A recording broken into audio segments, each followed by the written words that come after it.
मेरी शादी को अभी मुश्किल से 3 महीने हुए थे। मेरे ससुराल में मेरे ससुर और मेरे पति आकाश होते थे। बहुत समय पहले ही मेरी सास की मौत हो चुकी थी। मेरे ससुर बहुत ही अच्छे इंसान थे, मुझे बिल्कुल अपनी बेटी की तरह रखते थे। एक बार हमारे दरवाजे पर दस्तक हुई। मैंने दरवाज़ा खोलकर देखा तो दरवाजे पर 17-18 साल की लड़की खड़ी हुई थी। वो कुछ खाने को मांग रही थी। मैंने कुछ पैसे उसकी हथेली पर रख दिए। वो नम आंखों से मुझे देखने लगी और मेरे दरवाजे पर ही खड़ी रही। मैंने हैरान होकर उसको देखा और पूछा, क्या हुआ, क्या और पैसे चाहिए? तो उसने नामे सिर हिला दिया। वो अब भी दरवाजे पर जमी खड़ी थी। मुझे कुछ भी समझ नहीं आ रहा था कि आखिर वो लड़की चाहती क्या है। मैंने उससे पूछा, तुम क्या चाहती हो? उस लड़की की आंखों में आंसू आ गए। कहने लगी, मेरे पास रहने का कोई ठिकाना नहीं है, मुझे इस घर में रहने के लिए थोड़ी सी जगह दे दें। उस लड़की की बात सुनकर मैं परेशान हो गई। मैं ऐसे किसी अनजान जवान जहां लड़की को अपने घर में रहने की इजाज़त कैसे दे देती? अभी मैं इसी सोच में डूबी हुई थी कि तभी मेरे ससुर की आवाज़ आई, बहू कौन है दरवाजे पर? ये पूछते पूछते ही मेरे ससुर जी बाहर दरवाजे तक आ गए थे। मैंने कहा, पापा जी, पता नहीं कौन बेसहारा लड़की है, कुछ मदद मांग रही थी लेकिन यहाँ रहने के लिए कह रही है। मेरी बात सुनकर मेरे ससुर जी बोले, तो बेटा ऐसा करो, तुम इसे हमारे घर में काम पर रख लो।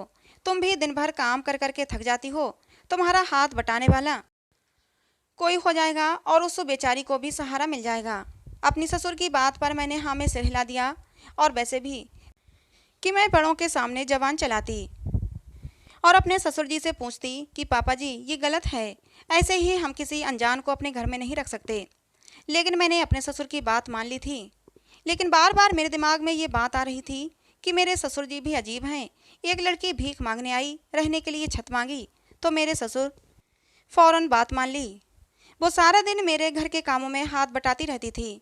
जिस भी काम को मैं कहती फौरन कर देती, जो भी खाने को देती वही खा लेती। बस हमेशा खामोश रहती थी। उसकी आंखों में खामोशी और डर सा मैंने महसूस किया था। लेकिन सबसे अजीब बात तो मैंने ये महसूस की थी कि जब से वो लड़की आई थी मेरे ससुर जी अपने सारे काम उसी लड़की से करवाते थे। किसी भी काम की ज़रूरत होती तो उसी लड़की को आवाज़ देते, बहाने बहाने से उसे अपने कमरे में बुलाते। और जैसे ही रात होती तो मेरे ससुर जी उस लड़की से कहते, सुधा मेरे कमरे में आ जाओ, मेरे पैरों में दर्द हो रहा है, जरा मालिश कर दो। और जब सुधा तेल की कटोरी लेकर मालिश करने जाती तो कई घंटे मेरे ससुर जी के कमरे में बिताती। और जब बाहर निकलती तो उसकी आंखें भीगी हुई होती थीं। उसका हुलिया भी बड़ा अजीब सा हो रहा होता था। मुझे बहुत अजीब लगता। कभी कभी दरवाजे के सामने से गुजरती तो कुछ ऐसी आवाज़ें आती जिन्हें सुनकर मेरे मन में गलत गलत बातें आने लगती थीं अपने ससुर जी को लेकर। एक बार मैं किचन में सब्जी बना रही थी, सुधा बर्तन धो रही थी कि तभी मेरे ससुर जी कहने लगे, बहू मेरे पैरों में बहुत दर्द है, तुम ऐसा करो बचे हुए बर्तन तुम खुद धो लो और सुधा को मेरे कमरे में भेज दो, वो मेरे पैरों की मालिश कर देगी। सुधा ने अभी मेरे ससुर को नहीं देखा था, वो बर्तन धोने में लगी हुई थी। मैंने हाँ में सिर हिला दिया। मेरे ससुर जी चले गए। मैंने सुधा को आवाज़ लगाई, सुधा तुम्हें पापा जी बुला रहे हैं, तुम उनके पैरों की मालिश कर दो। मेरी बात सुनकर सुधा एकदम से पलटी थी। मैंने महसूस किया कि सुधा हर वक्त डरी सहमी सी रहती है। उसकी आंखों में मैंने एक डर देखा था। अभी मैंने कहा कि पापा जी के कमरे में चली जाओ और उनके पैरों की मालिश कर दो, तभी मैंने उसकी आंखों में खौफ की परछाई देखी थी। उसने जल्दी से अपने हाथ साफ किए, कटोरी में तेल डाला और मुझसे नज़रें चुराती हुई चली गई। मैं समझ नहीं पा रही थी कि आखिर ये सब मामला क्या है। ये सब सोचते हुए मैंने कप में चाय डाली और अपने कमरे में आ गई, जहाँ मेरे पति आकाश बेड पर बैठे बैठे अपने ऑफिस का कुछ काम कर रहे थे। मैंने चाय उनके सामने रख दी और चुपचाप बैठ गई। मुझे चुपचाप बैठा देखकर आकाश बोले, क्या बात है, परेशान क्यों हो, क्या सोच रही हो? आकाश की बात सुनकर मैं जल्दी से बोली, आकाश ये जो लड़की है ना सुधा, ये मुझे बड़ी अजीब लगती है। आकाश तुम खुद ही सोचो, एक जवान लड़की अकेले यूँ क्या कर रही है? क्या उसका आगे पीछे कोई नहीं? क्या उसका अपना कोई नहीं था जो उसे थोड़ा सा सहारा दे देता? आकाश जरूर कुछ ना कुछ गड़बड़ है, मुझे तो दाल में कुछ काला लगता है।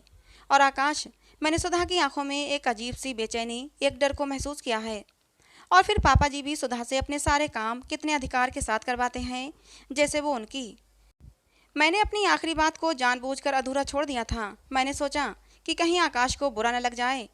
मैंने अपनी बात को जारी रखते हुए दोबारा कहा, आकाश उस लड़की का रवैया वो तो मुझे बहुत ही अजीब लगता है। हर वक्त तो रोई रोई सी रहती है, जब भी आवाज़ लगाओ तो एकदम से डर जाती है। आकाश, कभी कभी तो मुझे लगता है कि कहीं सुधा को हमने इस घर में रखकर गलती तो नहीं कर दी। पता नहीं आकाश, मुझे क्यों ऐसा लगता है कि जैसे इस घर में सुधा के साथ गलत हो रहा है, वरना वो हर वक्त उदास क्यों रहती। उसे तो रहने के लिए छत चाहिए और खाने के लिए 2 वक्त की रोटी, और वो उसे इस घर में मिल रहा है। फिर वो इतनी उदास क्यों है, हर वक्त रोती क्यों रहती है। मैंने आज अपने दिल के सारे अंदेशे आकाश के सामने खोलकर रख दिए थे। मेरी बात सुनकर आकाश ने अपना लैपटॉप बंद कर दिया और बोले, प्रिया, तुम कुछ ज़्यादा ही सोचने लगी हो। अगर उसे कोई दुख तकलीफ होती तो वो हमारे घर में नहीं रहती, वो यहाँ से जा भी तो सकती थी। और तुम कहती हो कि उसका कोई आसरा ठिकाना क्यों नहीं। अगर होता तो क्या रहने के लिए यहाँ आती। जरूर उसका इस दुनिया में कोई नहीं है, तभी तो वो यहाँ रहती है। और कितनी अच्छी लड़की है, तुम्हारा काम में हाथ बटाती है और बिल्कुल भी नानुकर नहीं करती, तुम्हारी सारी बातें मानती है, पापा जी की भी इतनी सेवा करती है। तुम्हें भी इस काम से छुट्टी मिली, नहीं तो पहले पापा जी के सारे काम तुम्हें ही करने पड़ते थे। इतना कहकर आकाश ने खुद को अपने लैपटॉप में बिजी कर लिया। वो शायद इस मामले को टालना चाह रहे थे, लेकिन मैं इस मामले पर खुलकर बात करना चाहती थी, क्योंकि मैंने बहुत हिम्मत की थी आकाश से ये सब कहने के लिए। मुझे लगता था कहीं आकाश को अपने पापा के लिए बुरा न लग जाए। मैंने फिर से अपनी बात को जारी रखा, आकाश, यही बात तो मुझे अजीब लगती है। पहले पापा जी सारे काम मुझसे करवाते थे, लेकिन जब से वो लड़की आई है, पापा जी कहते हैं कि मेरे सारे काम सुधा करेगी। अगर मैं कर भी देती हूँ तो वो मुझसे मना कर देते हैं। मेरी बात सुनकर आकाश बोले, प्रिया, तुम भी अजीब हो। पहले जब तुम पापा जी के काम करती थी, तब तुम ये कहती थी कि घर में बहुत काम है, तुम थक जाती हो। और अब जब पापा जी ने खुद के लिए काम वाली रखी है, तब भी तुम्हें दिक्कत है कि पापा जी सारे काम उस लड़की से करवाते हैं। आखिर तुम्हारी समस्या क्या है। आकाश ने इस बार मुझे थोड़ा डांटते हुए कहा। आकाश का खराब मूड देखकर मैं खामोश हो गई। मैं आकाश को नहीं बता पाई कि मुझे पापा जी की ये बात बिल्कुल पसंद नहीं कि वो सुधा को रात में अपने पैरों की मालिश करने के लिए अपने कमरे में बुला लेते हैं और फिर उसे घंटों बाहर नहीं भेजते। मैंने सोचा, अगर ये बात मैंने आकाश को बता दी तो हो सकता है कि आकाश बहुत ज़्यादा गुस्सा हो जाएं और वो कहें कि तुम मेरे पापा पर शक कर रही हो। हालांकि ये बात शक करने वाली ही थी। भला एक 50 साल का बुढ़ा 17 साल की लड़की के साथ कमरे में 3-3 घंटे तक क्या करता था। ये सवाल मेरे दिमाग में घूम घूम कर मुझे परेशान कर रहा था। मैंने आकाश के सामने से चाय का कप उठाया और वापस किचन में आ गई। मैं चाय के बर्तन धो रही थी और मेरी निगाह बार बार पापा जी के कमरे की तरफ उठ रही थी। मैं सुधा का इंतजार कर रही थी कि वो कब बाहर आए। मैंने चाय के बर्तन धोकर रख दिए, सब्जी भी बनकर तैयार हो चुकी थी, बस रोटी बनाने की तैयारी कर रही थी कि तभी मैंने सुधा को पापा जी के कमरे से निकलते देखा। मैंने देखा सुधा अपनी आंखों को पोंछते हुए सीढ़ियों की ओर जा रही थी। शायद सुधा ने मुझे नहीं देखा था।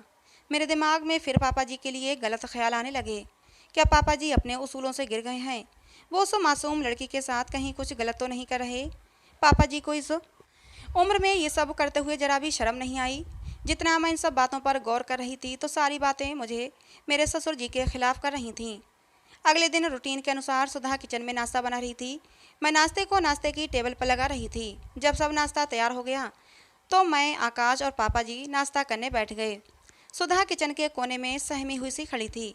मुझे उस पर दया आ गई। मैं बोली, सुधा, आ जाओ, तुम भी हमारे साथ नाश्ता कर लो। पहले तो वो मना करती रही, लेकिन मेरे बार बार कहने पर नाश्ते की टेबल पर आकर बैठ गई और डरे डरे अंदाज में नाश्ता करने लगी। मेरे ससुर की निगाहें बार बार सुधा की तरफ उठ रही थीं। वो बहुत ही मोहब्बत से सुधा को देख रहे थे और आंखों ही आंखों में जैसे उसे तसल्ली दे रहे थे कि घबराओ मत। और इतना तो मैं समझ गई थी कि पापा जी की आंखों में सुधा के लिए जो मोहब्बत है वो बाप बेटी वाली बिल्कुल नहीं थी। जब पापा जी अपना नाश्ता ख़त्म करके उठने लगे तो उठते उठते बोले, सुधा, जब तुम अपना नाश्ता ख़त्म कर लो तो 1 कप चाय लेकर मेरे कमरे में आ जाओ। पापा जी के इस तरह कहने पर सुधा ने एकदम से मेरी तरफ देखा था। उसकी आंखों में डर उभर आया था और इसी घबराहट में गर्म चाय उसके हाथों पर गिर चुकी थी। पापा जी तब तक अपने कमरे में जा चुके थे। मैंने जल्दी से सुधा का हाथ पकड़ा। अरे सुधा, क्या करती हो, हाथ जला लिया ना। अच्छा, अब खड़ी हो जाओ, मैं इस पर क्रीम लगा दूँ। सुधा का हाथ लाल हो चुका था। मैंने उसके जले हुए हाथ पर क्रीम लगाई और उसे उसके कमरे में भेज दिया। मैंने टूटे हुए कप के टुकड़े उठाए और पापा जी के लिए चाय बनाने लगी। चाय लेकर मैं पापा जी के कमरे में गई। मुझे अपने कमरे में देखकर पापा जी चौंक गए। कहने लगे, अरे प्रिया बेटा, तुमने क्यों तकलीफ दी। तुम सुधा को मेरे कमरे में भेज देती, अब उसे भी तो कुछ काम करवाओ। मैंने कहा, पापा जी, सुधा का हाथ गर्म चाय गिरने की वजह से जल गया है। मैंने क्रीम लगा दी है और उसे उसके कमरे में आराम करने के लिए भेज दिया है। मैंने महसूस किया कि जलने वाली बात पर पापा जी परेशान हो गए थे।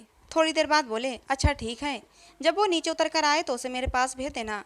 मैंने हाँ में सिर हिलाया और बाहर निकल आई। मैं बाहर आई और किचन में देखा तो सुधा बर्तन धो रही थी। मैंने कहा, ये क्या कर रही हो? बर्तन क्यों धो रही हो? तुम्हारा हाथ जला हुआ है। कुछ भी कहो, मुझे उस लड़की से लगा हो गया था। उसके चेहरे की मासूमियत किसी को भी अपना दीवाना कर सकती थी। और फिर बाकी बातें सब एक तरफ, इंसानियत सबसे पहले थी मेरे लिए। नहीं दीदी, मैं कर लूँगी। उसने अपने काम को करना जारी रखा। मैंने कहा, सुधा, तुम्हें पापा जी अपने कमरे में बुला रहे हैं, शायद कोई काम है। मेरी बात पर उसके बर्तन धोते हाथ एकदम से रुक गए थे और उसने मेरी तरफ से फिर से सहमी हुई नज़रों से देखा। फिर बोली, दीदी, ये काम ख़त्म कर लूँ फिर चली जाऊँगी। मैंने कहा, जैसी तुम्हारी मर्जी। इतने में ही मेरे ससुर की आवाज़ आ गई, बेटा, सुधा को मेरे कमरे में भेज दो, मुझे ज़रूरी काम है। शायद उन्होंने हमारी बातें सुन ली थीं, क्योंकि वो किचन के दरवाजे पर ही खड़े थे। मैं कुछ कहती इससे पहले ही सुधा अपने हाथ साफ करते हुई मेरे ससुर के पीछे चल दी। मेरे ससुर जी भी मुझे समझ नहीं आते थे। भला मेरे ससुर को सारे दिन क्या काम होते थे इस लड़की से? मैंने नोट किया था, जितना वो मेरे ससुर जी से कतराती थी, मेरे ससुर उतना ही उसे अपने कामों में उलझाए रखते थे। फिर मैंने अपना सर झटक दिया और किचन की सफाई करने में लग गई। सुधा काफ़ी देर बाद मेरे ससुर के कमरे से बाहर निकल कर आई थी। इस बार भी हमेशा की तरह उसकी आंखें नम थीं। मैं बाहर आंगन में बिछी चारपाई पर बैठी हुई थी। मैंने उससे कहा, सुधा, इधर आओ। वो डरती हुई मेरे पास आकर खड़ी हो गई। मैंने कहा, सुधा, पापा जी को तुमसे क्या काम था? सुधा बोली, दीदी, उन्होंने अपने कपड़ों की अलमारी साफ करवानी थी। जवाब देकर वो ज्यों ही पलटने लगी तो मेरी आवाज़ ने उसके कदम रोक दिए। तुम्हारे चेहरे पर ये लाल निशान कैसा है? मैंने हैरत से पूछा। वो मैं अलमारी के ऊपर से जाले हटा रही थी तो गिर गई थी, उसने घबराते हुए जवाब दिया। अच्छा ठीक है, जाओ। मुझे उसके जवाब ने तसल्ली नहीं दी थी, लेकिन फिर भी मैंने उसे जाने दिया। वो दिन भर अपने कामों में बिजी रहती या फिर पापा जी के कमरे में पाई जाती। एक शाम को मेरे लिए चाय बनाकर मेरे कमरे में आई। उस समय मेरे ससुर शायद किसी काम से बाहर गए हुए थे।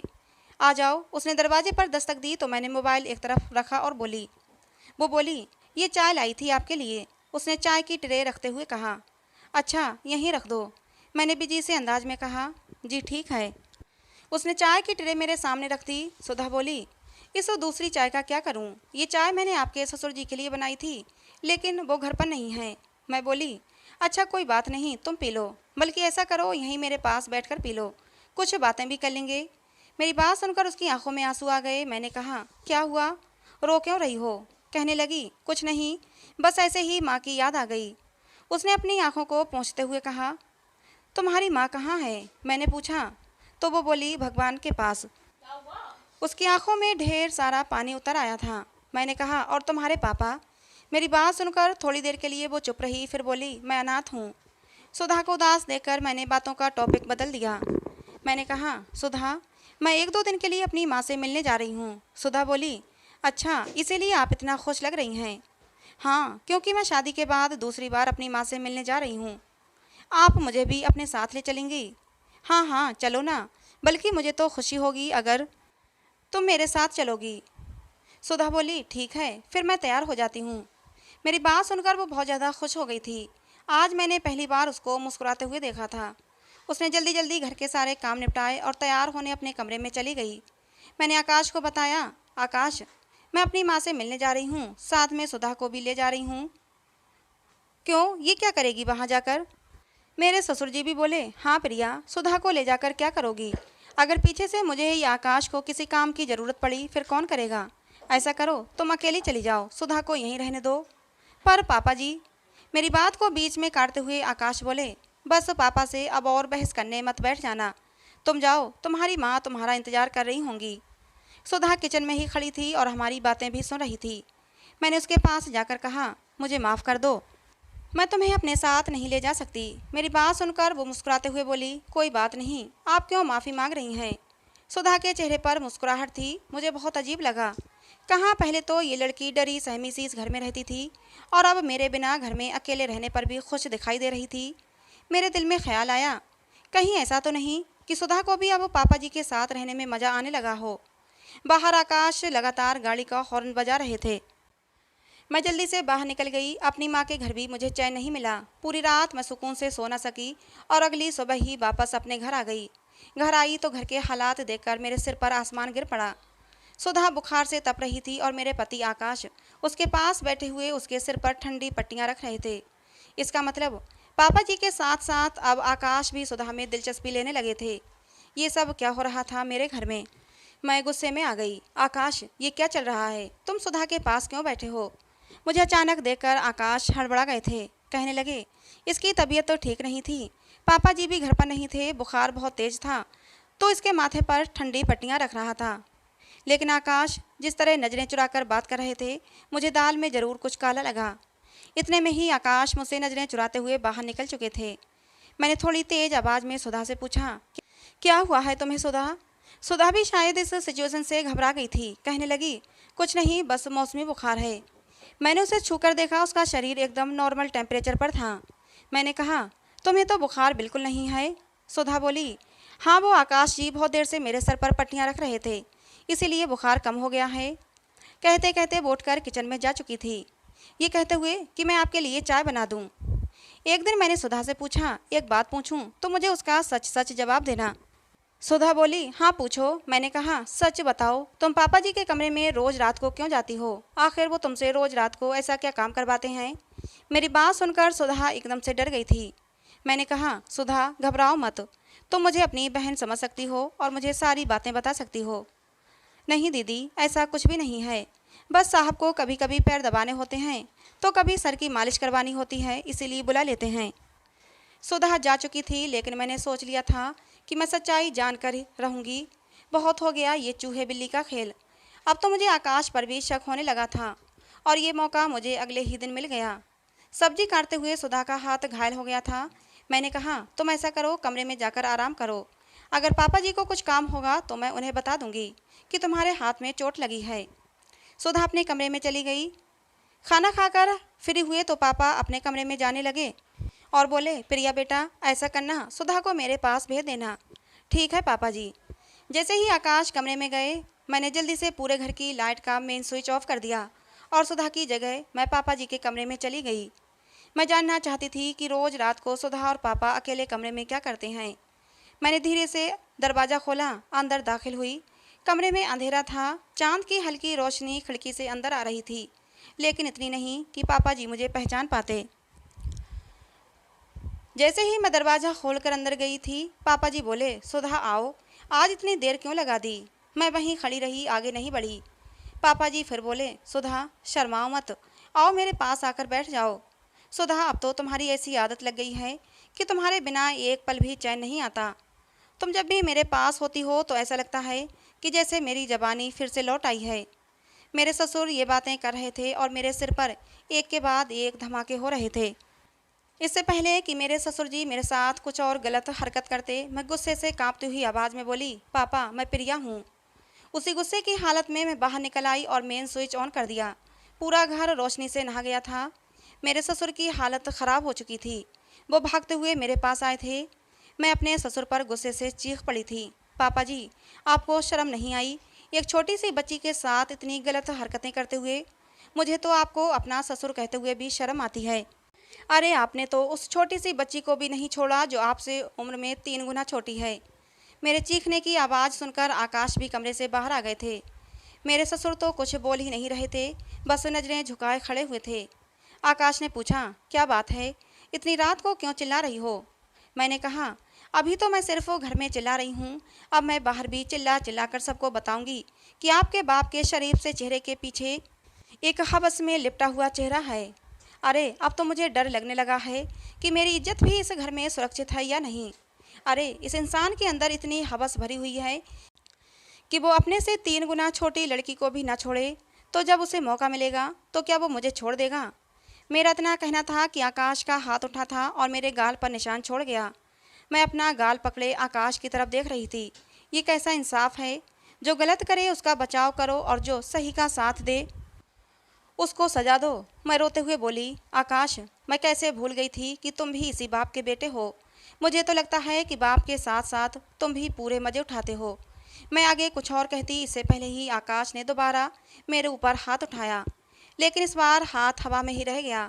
आकाश ने खुद को संयत किया और बोले, प्रिया, जिस बात की जानकारी ना हो उसके बारे में अपनी राय कायम नहीं करना चाहिए। तुम्हें पूरी सच्चाई नहीं पता है, मैं बताता हूँ। सच क्या है? दरअसल सुधा की माँ की मौत हो चुकी थी। सुधा का बाप शराबी और जुआरी था और इसको पैसों के लिए बेच दिया था। इससे पहले कि सुधा का बाप सुधा को उस जुआरी को सौंप देता कि तभी पापा जी वहाँ पहुँच गए थे और सुधा के बाप को पैसे देकर सुधा के साथ एक मंदिर में शादी कर ली। अरे, सुधा पत्नी है पापा जी की। पापा जी पास के गांव में किसी काम से गए हुए थे, वहीं पर यह सब मामला हुआ था। जिस जुआरी को सुधा के पापा ने सुधा को बेचा था, वो जुआरी गांव के ठाकुर का भाई था। वो किसी भी कीमत पर सुधा को छोड़ना नहीं चाहता था। पापा के साथ उन लोगों की हाथापाई भी हुई थी। पापा चाहते थे कि गांव के ही किसी लड़के से सुधा की शादी हो जाए, जिससे कि सुधा सुरक्षित रहे। लेकिन गांव का कोई भी लड़का उसे शादी करने के लिए राजी नहीं था, क्योंकि पूरे गांव में ठाकुर का दबदबा था। अब सुधा को पापा अकेला उस गांव में छोड़कर नहीं आ सकते थे और ना ही उसे साथ ला सकते थे, क्योंकि जवान लड़की को ऐसे ही घर में नहीं रख सकते थे। फिर पापा ने सुधा की ज़िंदगी बचाने के लिए मजबूरी में गांव के ही एक मंदिर में उससे शादी कर ली और पुलिस से जाकर कहा कि ये लोग मुझे और मेरी पत्नी को तंग कर रहे हैं। हालांकि पुलिस ठाकुर से मिली हुई थी, लेकिन जब पापा ने शादी कर ली तो पुलिस भी कुछ न कर सकी, क्योंकि सुधा का 18वां साल पूरा होने वाला था और वो बालिग हो चुकी थी। पापा ने ये सारी घटना मुझे बताई थी और ये भी कहा था कि तुम प्रिया को भी सब कुछ समझा देना। लेकिन मैंने पापा को मना किया कि प्रिया को अभी कुछ ना बताया जाए, पहले प्रिया को हमारे माहौल में एडजस्ट होने दें, वो हम लोगों को थोड़ा समझ जाए, उसके बाद धीरे धीरे प्रिया को सब कुछ बता देंगे। क्योंकि तुम नई नई शादी करके इस घर में आई थी और फिर पता नहीं तुम हम लोगों के बारे में क्या ख्याल करती। हो सकता है तुम यही सोचती कि हम लोग झूठ बोल रहे हैं।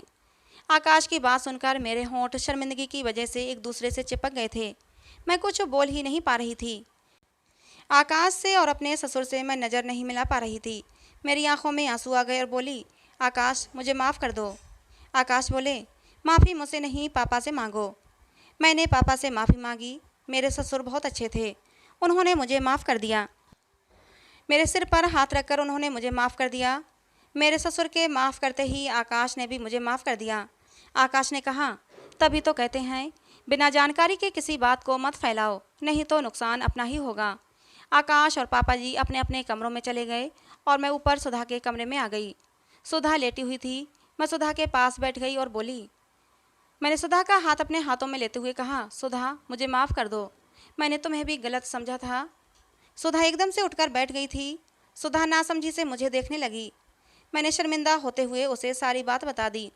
मेरी बात सुनकर सुधा मुस्कुरा दी, कहने लगी, मुझे पता था कि आप मेरे बारे में और अपने ससुर के बारे में क्या सोचती हो, लेकिन मैं आपसे नाराज़ नहीं हूँ। आपको मुझसे माफ़ी मांगने की कोई ज़रूरत नहीं, क्योंकि जिस तरह के हालात हैं उसमें आपका शक करना सही था। मैंने सुधा से पूछा, सुधा, फिर तुम इतना डरी डरी क्यों रहती थीं? सुधा कहने लगी, मुझे डर लगता था कि कहीं ये ठिकाना भी मुझसे छिन ना जाए। फिर से अपने बाप के घर नहीं जाना चाहती थी। मैं यहाँ पर बहुत खुश हूँ, मुझे किसी से कोई शिकायत नहीं। तुम्हारे ससुर जी भी मेरा बहुत ध्यान रखते हैं और मुझसे बहुत प्यार करते हैं। मैंने तो कभी सोचा ही नहीं था कि मुझे इतना अच्छा और इतना प्यार करने वाला जीवन साथी मिलेगा। मैं मानती हूँ कि वो उम्र में मुझसे बड़े हैं, लेकिन जब मन आपस में मिल जाते हैं तो उम्र के फासले खुद ही मिट जाते हैं। जब भी मैं तुम्हारे ससुर जी के कमरे में जाती थी तो मेरी आंखों में आंसू आ जाते थे। कभी वो आंसू खुशी के होते थे तो कभी वो आंसू दुख के होते थे। दुख के इसलिए क्योंकि मुझे अपने बाप की वो काली करतूतें याद आने लगती थीं। कभी कभी मैं अपनी माँ को याद करके रोने लगती थी। लेकिन तुम्हारे ससुर जी ने मुझे बहुत सहारा दिया था। मेरी सारी बुरी यादों को मेरे दिलो दिमाग से निकालने में बहुत मदद की थी। बहुत अच्छे हैं वो तो मेरे लिए देवता समान हैं। इसलिए शायद मेरी रोनी सूरत देखकर आपने ये सोचा होगा कि मैं यहाँ उदास हूँ, परेशान हूँ और हर वक्त रोती रहती हूँ। सुधा का दिल मुझसे बुरा नहीं था, ये जानकर मुझे बहुत खुशी हुई। हम दोनों सास बहू आपस में बहुत प्यार से रहने लगे। उसने मुझे खुद ही मना कर दिया कि तुम मुझे सासू माँ या मम्मी जी ना कहें। हम दोनों सहेलियों की तरह रहने लगे। मोहल्ले वालों को जब ये बात पता चली तो लोगों ने न जाने कितनी बातें बनाईं, लेकिन हमने किसी की बातों पर ध्यान नहीं दिया। अगर लोगों की बातों पर ध्यान दिया गया तो फिर हम अपनी ज़िंदगी को खुलकर नहीं जी पाएंगे, बस लोगों की बातों में ही अटके रहेंगे। इसलिए अपनी ज़िंदगी अपनी इच्छा अनुसार जियो, लोगों की बातों की परवाह करना छोड़ दो। आज हमारी फैमिली एक हैप्पी फैमिली है। तो दोस्तों, आज की हमारी कहानी आपको कैसी लगी? प्रिया के ससुर ने जो किया था सुधा के साथ, वो सही था या गलत? अपनी राय कमेंट बॉक्स में ज़रूर देना। कहानी पसंद आई हो तो प्लीज़ लाइक करना। ऐसी और कहानियों के लिए हमारे चैनल को सब्सक्राइब करना। कहानी को अंत तक सुनने के लिए आप लोगों का बहुत बहुत धन्यवाद।